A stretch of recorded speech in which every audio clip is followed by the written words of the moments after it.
Okay, here we go with some hints for homework sheet number 9.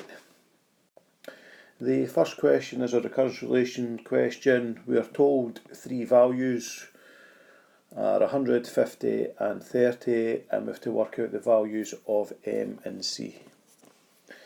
Okay, now using the formula UN plus 1 equals MUN add C, and particularly looking at the subscripts here, N plus 1 and N, then I can rewrite this as U2 equals MU1 plus C and U3 equals MU2 plus C, because this little number here is always one less than that number. Now all I need to do is take each of these points, values I should say, so the 100 goes in here for M1, for U1, the 50 goes in here for U2 and in here, and then lastly the 30 goes in there for U3. So we end up with 50 equals 100M plus C and 30 equals 50M plus C. Now what we've generated is some simultaneous equations which we can then solve to work out what M equals and C equals. Now the second part of the question, you should hopefully have maybe arrived at that for the first part. What's the condition for a limit? You should know a limit exists if, and you should know what that is, you can check back your jars. How do you work out the value of the limit? Well, we have a little formula which says the limit is C over 1 minus M.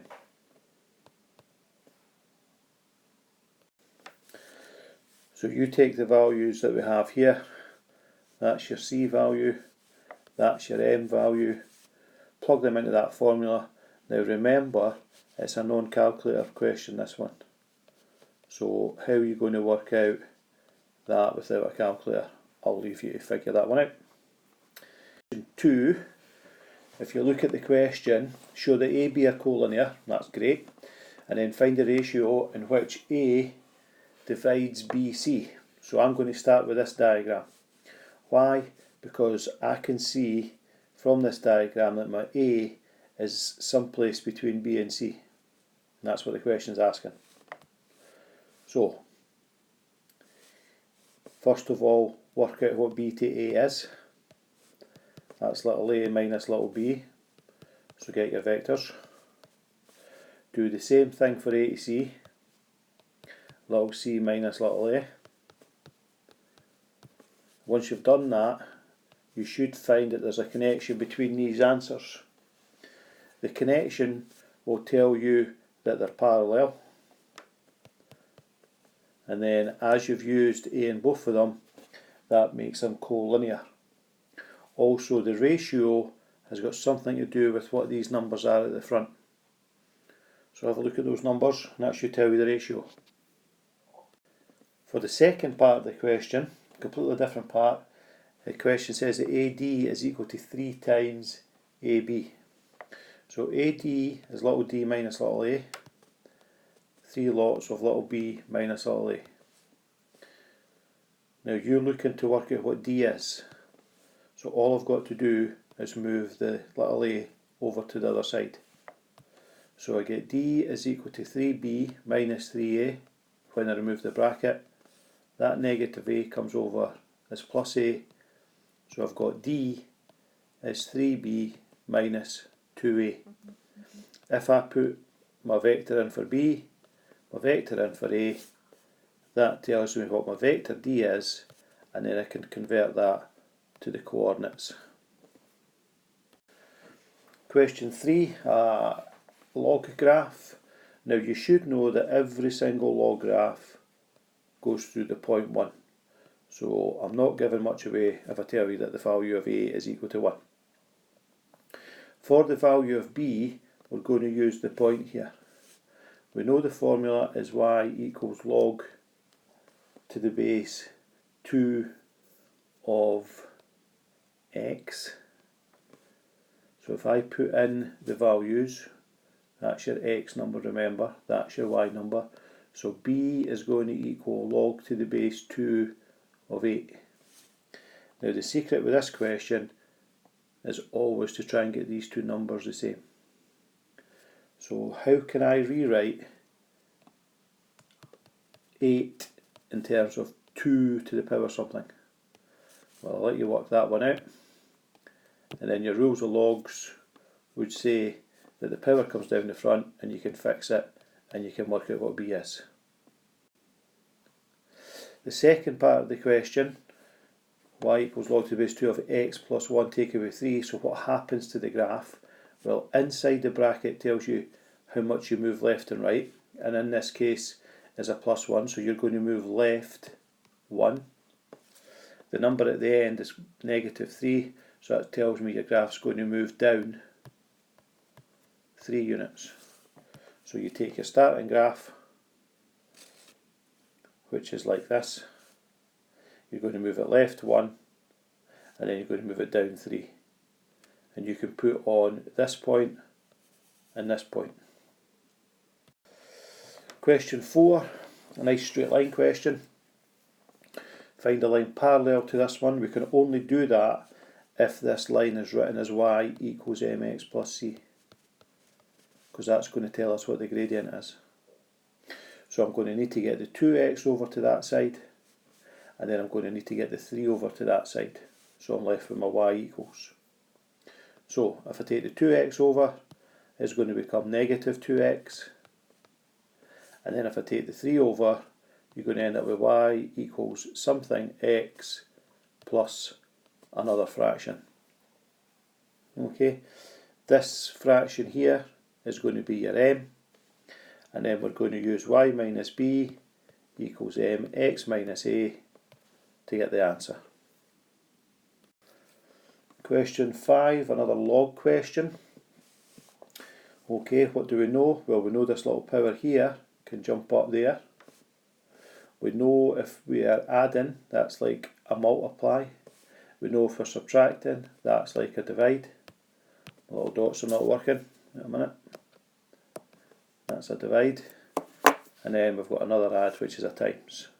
So this whole thing is going to become log to the base 3 of 81 to the power of half times 15 divided by 25 times 5.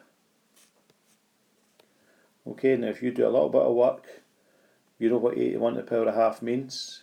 You can cancel some fractions out and eventually end up with a nice wee simple log to the base 3 of a number. And that number should be nice and easy for you to work out what your final answer is. Question 6. Tan A is 2, so I'm going to write that as 2 over 1. A wee bit of Pythagoras work is going to give me that as 2 squared 4 add 1 5 square rooted. Similarly for the second triangle, 3 squared add 1 squared is 10 square rooted. Okay, now the question is asking us to do cos b minus a.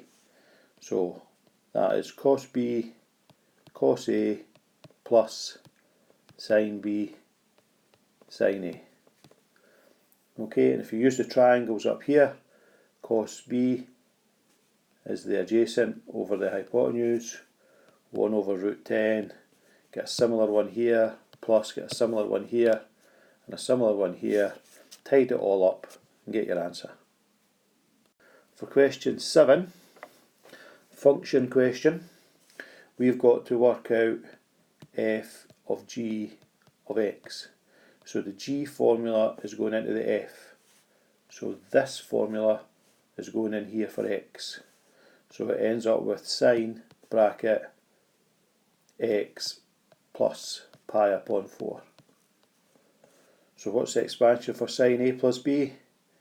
It's sine cos plus cos, sine.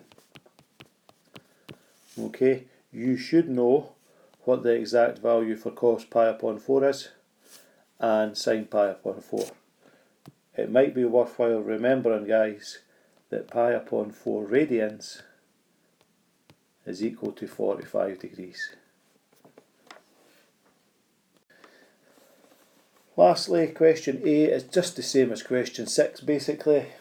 We have a tan which equals root 3 over 5. Okay, we're told that in the question. Putting it into a little triangle, you get this arriving here. A wee bit of Pythagoras work tells us that this side is 5 squared, and 5 squared is 25, remember. Root 3 squared is 3, so that is going to be root 28. Now you've got your triangle, it's right angled, you can work out what these are. Cos 2a is cos squared a minus sine squared a. So just take these numbers, cos a, 5 over root 28, and square it. Do the same for the sine, calculate all that out, and you should get some nice simple fractions. Don't forget, there's a second part to the question, which is repeat it for sine 2a. Okay, hope that helps.